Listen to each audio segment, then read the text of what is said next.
What if I told you that skipping one step when buying agricultural land in Kenya could cost you the entire deal, or worse, your money? Today, I'm breaking down exactly how to apply for Land Control Board consent, step by step, so you never get caught off guard. Stay till the end because step 9 is the one most buyers completely ignore, and it ends in expensive court battles. Whether you're a first-time land buyer or you've been in the game for years, this process applies to you. We're going through 10 steps, clear, simple, no legal jargon. Let's get into it. Step 1, and this is non-negotiable, hire a licensed advocate of the High Court of Kenya. Now, I know what you're thinking. Can't I just do this myself? Technically, yes. But should you? Absolutely not. Agricultural land transactions carry specific legal requirements, and one missing document can delay or kill the whole process. An advocate keeps everything in order from day one. If you've ever tried to do this alone and hit a wall, drop it in the comments right now. Let's see how many of us have been there. Step 2, make sure the title deed is clean and legally transferable. This sounds obvious, but you'd be shocked how many transactions collapse because the title has an encumbrance, a caution, or is tied up in probate. Your advocate will run a search to confirm the title is free and clear. No clean title, no deal. Simple as that. Step 3, fill out the Land Control Board application form. This is a government-issued document that captures specific details about the property and the transaction being proposed. Your advocate will guide you through this, but make sure every field is accurate. Mistakes here mean going back to the beginning. If this is already giving you clarity on the land buying process, let me know in the comments. Type LCB if you're finding this useful. It helps me know this content is landing, and it tells the algorithm to push this to more Kenyans who need it. Now, back to it. Step 4, pay the application fee of 3,000 Kenyan shillings through the Ardhisasa platform. Ardhisasa is Kenya's official land management platform. If you're not using it yet, you need to be. After payment, keep your receipt. You'll need it when you submit your documents. Don't lose it. Screenshot it, print it, do both. Step 5, submit your application to the Secretary of the relevant Land Control Board. You'll be handing over 4 things: your completed application form, a copy of the title deed, a recent official search report for the property, and your payment receipt. All 4. Missing even one will send you back home. So before you walk into that office, double check your file. Step 6, show up to the hearing, and I mean physically show up. LCB hearings happen either monthly or bi-monthly depending on your region. When your date comes, walk in with your original ID and the original title deed. Not a copy, the original.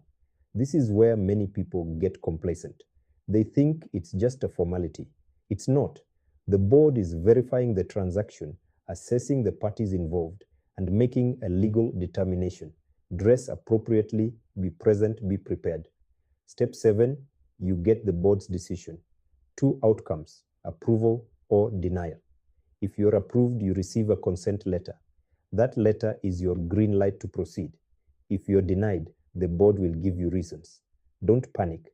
Address the issues and reapply. It's not the end of the road. Has anyone here been denied LCB consent before? What was the reason? Share in the comments. Your experience might help someone watching right now avoid the same mistake. We're just past the halfway point, and the steps coming up are the ones that protect your investment long after the deal is done. Don't go anywhere. Step 8, transfer the title deed. This is where everything becomes official. Once the sale agreement is signed and LCB consent is in hand, you submit the following to the Ministry of Lands: the original title deed, clearance certificates, land transfer forms signed by both the buyer and seller, passport photos, your ID, and your KRAPIN. You'll also pay stamp duty and transfer fees at this stage.